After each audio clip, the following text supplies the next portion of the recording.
They say money changes people. I never truly understood what that meant until I watched my own brother transform from someone I'd take a bullet for into a stranger wearing a designer suit and a fake smile. I'm Emma Mitchell, 34, and until 6 months ago, I was the proud sister of Marcus Mitchell, Silicon Valley's newest self-made success story. At least, that's what Forbes called him in their 30 Under 30 feature. The truth? Well, that's a bit more complicated.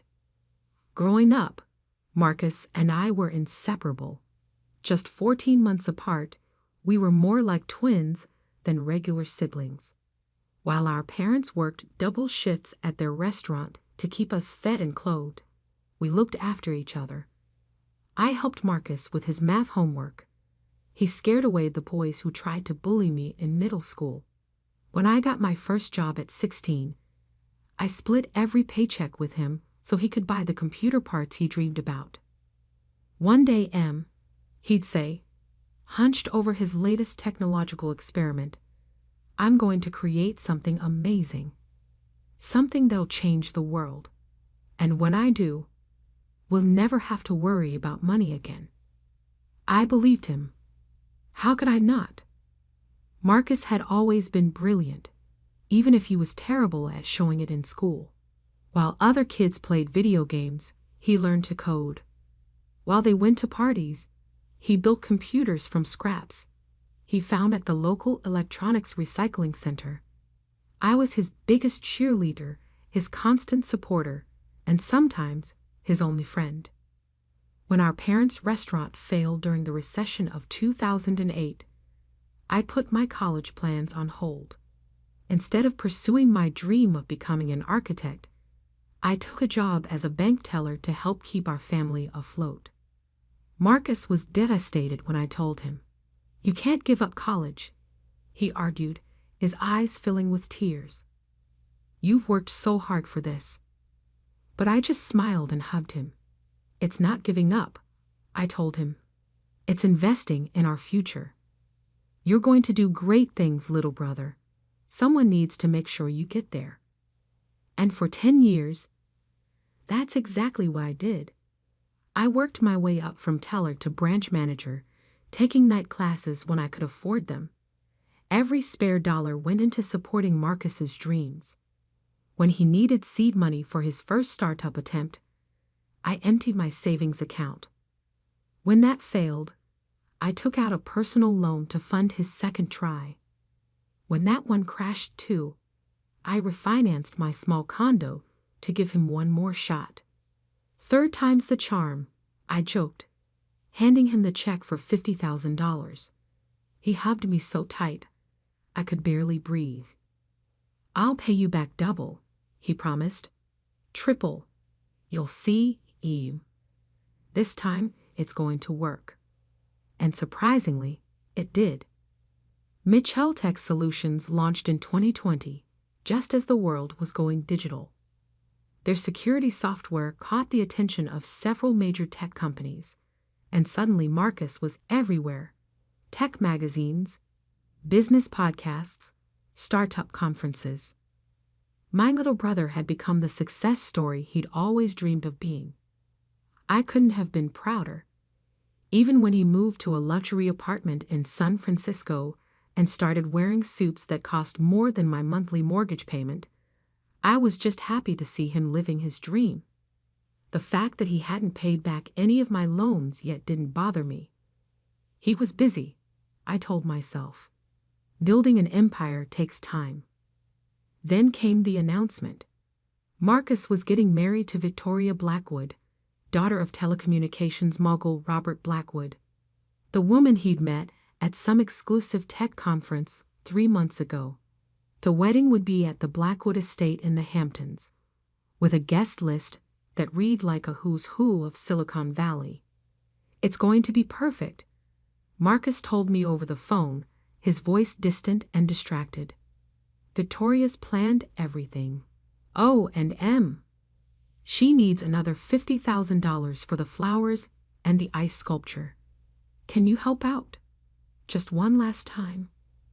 I was at the bank within the hour, taking out another loan against my condo. This was my brother's big day, his chance to truly become part of the elite circle he'd worked so hard to join.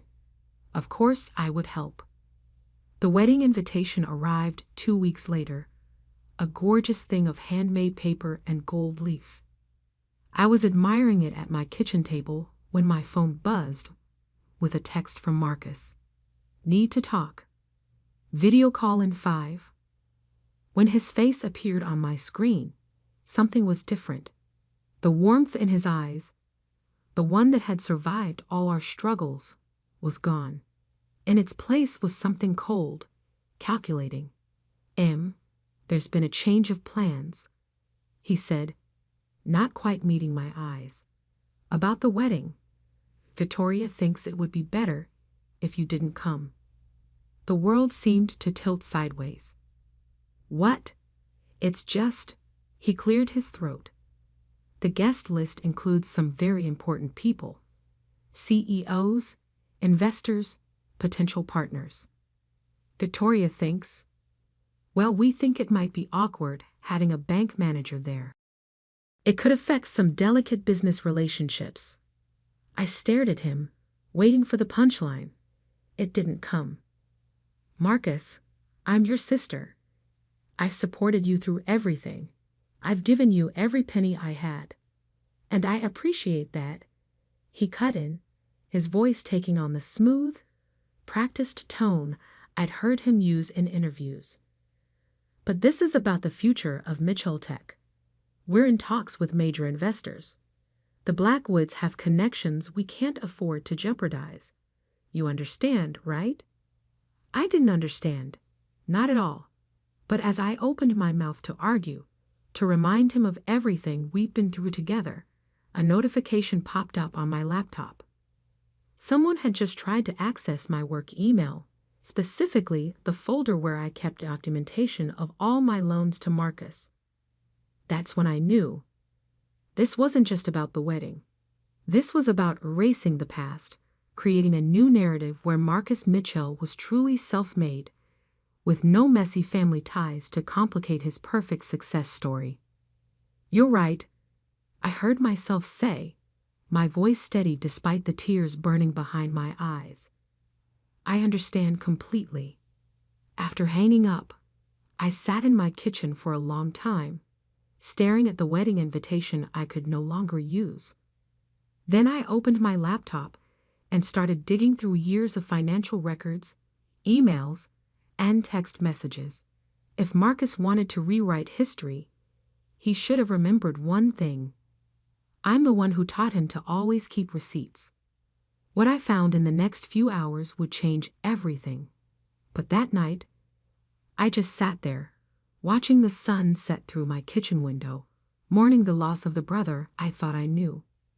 Little did I know, this was just the beginning.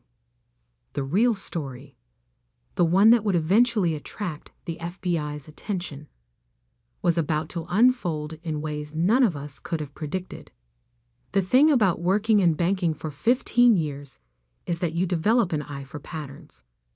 Numbers tell stories if you know how to read them, and the story I uncovered in the week following Marcus's wedding invitation was one that made my blood run cold. It started with a simple review of the loans I'd given him. $50,000 for his first startup attempt in 2018. Another $50,000 for the second try in 2019. The $50,000 that supposedly launched Mitchell Tech in 2020. And now, the final $50,000 for his wedding to Victoria. $200,000 total, all meticulously documented in my personal records. But something wasn't adding up. I remembered Marcus's first failed startup attempt, a mobile payment app that never made it past the development stage. The second was a cryptocurrency trading platform that collapsed within months. Both failures were painful, but they seemed honest. Technical issues, market timing, the usual startup problems. The third attempt, Mitchell Tech Solutions, was different. It succeeded almost overnight.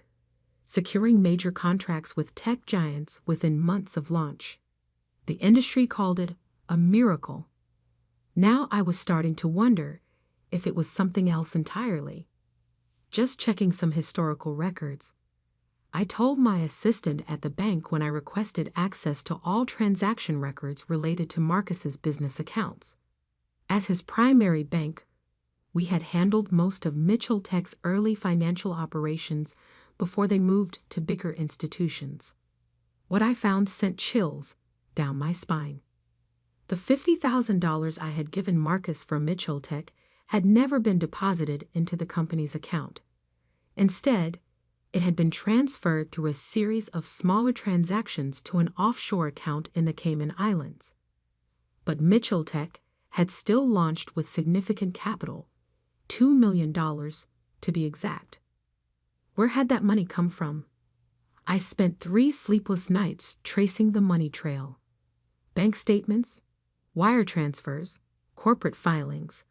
I followed every breadcrumb. Each discovery felt like another punch to the gut.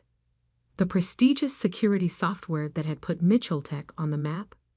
It wasn't Marcus's creation at all. The original code had been developed by a small tech startup in Eastern Europe, a company that had mysteriously gone bankrupt just weeks before Mitchell Tech launched. Their entire development team had vanished, their office abandoned overnight. And the $2 million that launched Mitchell Tech, it had been routed through the same Cayman Islands account where my $50,000 had disappeared. The money originated from a series of compromised corporate accounts. Companies that had reported major security breaches in early 2020.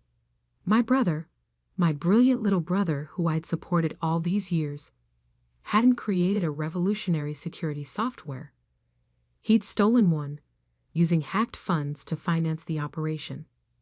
The evidence was there in the patterns of transactions, in the timestamps of code commits, in the suspicious coincidences that no one had bothered to investigate because everyone was too busy celebrating the next tech wonderkind. "Oh God, Marcus," I whispered to my empty apartment, staring at the wall of financial data I'd assembled. "What have you done?" But the real bombshell came when I dug deeper into Mitchell Tech's current operations. The security software they sold to major corporations had a hidden feature, a backdoor that allowed unauthorized access to client systems. Mitchell Tech wasn't just a fraud. It was potentially the largest corporate espionage operation I'd ever seen. My phone buzzed, another text from Marcus. "Hey, Em. About the wedding. Victoria's family is willing to compensate you for any inconvenience. Name your price." I looked at my laptop screen, at the evidence of years of fraud and theft. They thought they could buy my silence with money, the same way they thought they could erase my existence from Marcus's carefully crafted story. My hands shook as I typed out my reply. "No price needed. I understand completely." Then I turned back to my laptop and began organizing the evidence. Every transaction, every stolen line of code, every compromised client account. I documented it all. Years of banking experience helped me create an airtight paper trail, one that even the best lawyer's money could buy wouldn't be able to dispute. I also started receiving strange emails, thinly veiled threats from anonymous accounts, warning me to mind my own business and forget about the past. Someone had definitely noticed my digging. Time was running out. The wedding was in 3 days. The guest list included CEOs of companies that had been compromised by Mitchell Tech's backdoor, investors whose money had been used to launder the stolen funds, and tech journalists eager to celebrate another self-made success story. Perfect. I booked a flight to New York and packed my laptop. In my carry-on, I placed a USB drive containing every piece of evidence I'd gathered. A second copy was safely stored in an encrypted cloud account, set to automatically send to the FBI and SEC if anything happened to me. As I locked up my condo, Another text from Marcus arrived. You're making this harder than it needs to be. Just name your price. Everyone wins. I thought about the brother who used to share his dreams with me, who promised we'd change the world together. I thought about the man he'd become, willing to steal, lie, and threaten to maintain his facade of success. You're right, I texted back. Everyone will get exactly what they deserve. The next morning, I boarded a flight to New York. In 48 hours, I would crash my brother's $1 million wedding. But first, I had some visits to make. To the FBI field office in Manhattan, to the SEC's Enforcement Division, and to a few very interested journalists. Marcus had always said he wanted to make headlines.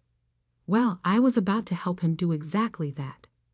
As the plane took off, I closed my eyes and remembered something our parents used to say back in the restaurant. The truth, like cream, always rises to the top. It was time to let the truth rise. The Hampton estate where the wedding would take place was visible from the air as we descended into New York. A sprawling mansion by the ocean, its grounds transformed into a fairy tale venue for what the society pages were calling the tech wedding of the year. Little did they know, it was about to become famous for very different reasons. The morning of the wedding dawned bright and clear. From my hotel room in Southampton, I could see the steady stream of luxury cars heading toward the Blackwood estate. Caterers, florists, and event staff had been bustling since dawn, preparing for what People magazine had dubbed the tech industry's royal wedding. I took my time getting ready. The slate gray dress I'd chosen was expensive but understated, professional rather than celebratory. My laptop bag, containing everything needed to destroy my brother's carefully constructed world, felt heavy on my shoulder. "Mom, this is a private event," the security guard at the estate entrance said when I pulled up in my rental car. "I'll need to see your invitation." I smiled and handed him my business card instead. "I'm Emma Mitchell, sister of the groom. There's been a slight misunderstanding about my invitation. Why don't you call Marcus and let him know I'm here?" The guard looked uncertain, but I saw the moment he registered my last name. He stepped away to make a call, and I waited, watching more guests arrive in their designer outfits and luxury vehicles. 5 minutes later, Marcus appeared, looking immaculate in his custom tuxedo. But I could see the tension in his jaw, the barely controlled panic in his eyes. What are you doing here?" he hissed, pulling me aside. "We discussed this. You can't be here." "Actually," I said, keeping my voice level, "we need to talk. Now, before the ceremony." "There's nothing to talk about. I've offered to compensate you." "For what, Marcus? For the $200,000 in loans? For erasing me from your life? Or for using my banking credentials to help you launder stolen money?" The color drained from his face. Behind him, I could see Victoria approaching in a silk robe, her professional makeup only half complete. "Marcus, darling, is everything all right?" she called out.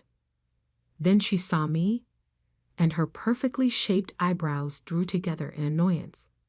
"What is she doing here?"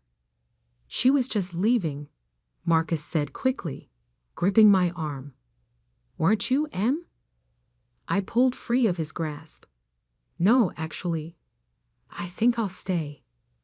I've brought a wedding gift that everyone needs to see." Victoria's face hardened. "Security," she called out.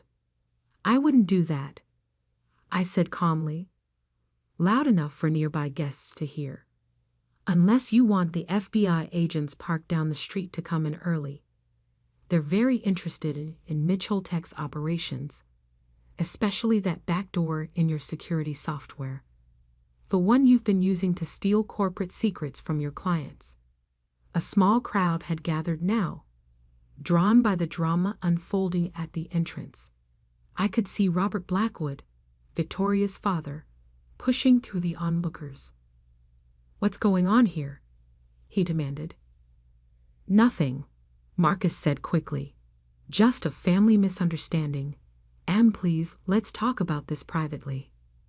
I shook my head. No more private talks. No more secrets. I turned to address the growing crowd of guests. "Ladies and gentlemen, I apologize for interrupting the festivities. But there's something you need to know about the man you're here to celebrate." "Stop this," Marcus pleaded, reaching for me again, but I was already pulling out my laptop. "Your invitation said no gifts were necessary, but I brought one anyway. A presentation about how Mitchell Tech really started, about where that revolutionary security software really came from, about what it's been doing to your company's systems all this time." Robert Blackwood stepped forward, his face darkening. "What is she talking about, Marcus?" "She's lying," Victoria cut in. "She's just jealous of Marcus's success. Security. Remove her?" "Before you do," I said loudly, "you might want to check your phone, Mr. Blackwood. I believe you just received some very interesting emails about your future son-in-law's business practices." The crowd murmured as phones started buzzing. I timed my evidence dumps perfectly. Emails going out to all major Mitchell Tech clients and investors just as I arrived at the wedding. Marcus lunged for my laptop, but it was too late. I'd already connected it to the venue's massive display screens, the ones meant to show romantic photos during the reception. Instead, they now displayed transaction records, code snippets, and irrefutable evidence of years of fraud. "That $2 million startup capital," I announced to the stunned crowd. "Stolen from hacked corporate accounts, the security software you're all using. Stolen from a small company in Eastern Europe after Marcus arranged for their mysterious bankruptcy. And that backdoor you never knew about. It's been collecting your corporate secrets for 2 years." The chaos that erupted was almost beautiful in its completeness. CEOs frantically calling their IT departments, investors shouting into phones, journalists who'd come to cover a society wedding suddenly finding themselves with a much bigger story. "You ruined everything," Marcus snarled, his carefully crafted mask finally cracking completely. "I gave you a chance to name your price." "Some things aren't for sale," I replied. "Like the truth or family loyalty." Victoria had disappeared, along with her father. In the distance, I could hear sirens approaching. Federal agents. The FBI's arrival was almost anticlimactic after everything else. They moved through the crowd with practiced efficiency, heading straight for Marcus. As they led him away in handcuffs, past shocked guests, and frantically clicking cameras, he looked back at me one last time. For a moment, I saw a flicker of that little boy who used to share his dreams with me. "Why, Em?" he asked, his voice breaking. "I would have given you anything." "Because you forgot something important, little brother," I said softly. "Success built on lies isn't success at all. It's just a bigger lie." The aftermath was exactly what you'd expect. Mitchell Tech's collapse made headlines for weeks. Tech Wonderkind revealed as corporate spy, ran alongside Wedding Day arrest exposes Silicon Valley fraud. The FBI's investigation uncovered even more than I had. A network of cybercrimes spanning 3 continents. Victoria and the Blackwoods quickly distanced themselves, their PR team working overtime to paint themselves as victims. Most of Mitchell Tech's clients filed lawsuits. The stolen money was traced and returned, including my $200,000 in loans. I testified at Marcus's trial 3 months later. He didn't look at me once during my testimony about how he'd used my banking access to facilitate his crimes. He took a plea deal in the end. 15 years with possibility of parole, plus restitution to all his victims. The day after the sentencing, I received a letter from him in prison. "Dear M," it began. "I forgot who I was trying to become someone else. I forgot that real success was having a sister who believed in me enough to sacrifice everything. I forgot that the dreams we shared were worth more than all the fake success in the world. I know it's too late to fix what I broke, but I hope someday you can forgive me. Your brother, Marcus." I read the letter several times, tears blurring the words.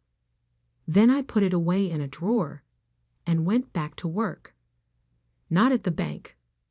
I'd taken a new job, heading up fraud prevention for a major tech company. Turns out my experience with Mitchell Tech made me quite valuable in that field. Sometimes, late at night, I look at old photos of Marcus and me from before all this happened. I remember the brother who dreamed of changing the world, who just wanted to make something amazing. I wonder where that boy went wrong, and if he's still in there somewhere behind prison walls. But I don't regret what I did, because sometimes loving someone means holding them accountable. Sometimes the kindest thing you can do is let the truth come out, no matter how much it hurts. They say money changes people, but I've learned it's not the money. It's what people are willing to do for it. The choices they make, the lines they cross, the people they're willing to sacrifice. In the end, Marcus got what he'd always wanted. His name in headlines, his story talked about in Silicon Valley, just not in the way he planned. As for me, I've got a new dream now. Helping other companies protect themselves from people like my brother. Making sure other families don't have to go through what I did. Because some things really aren't for sale. Truth, integrity, family. And sometimes, the hardest lessons are the ones we learn from those we love the most.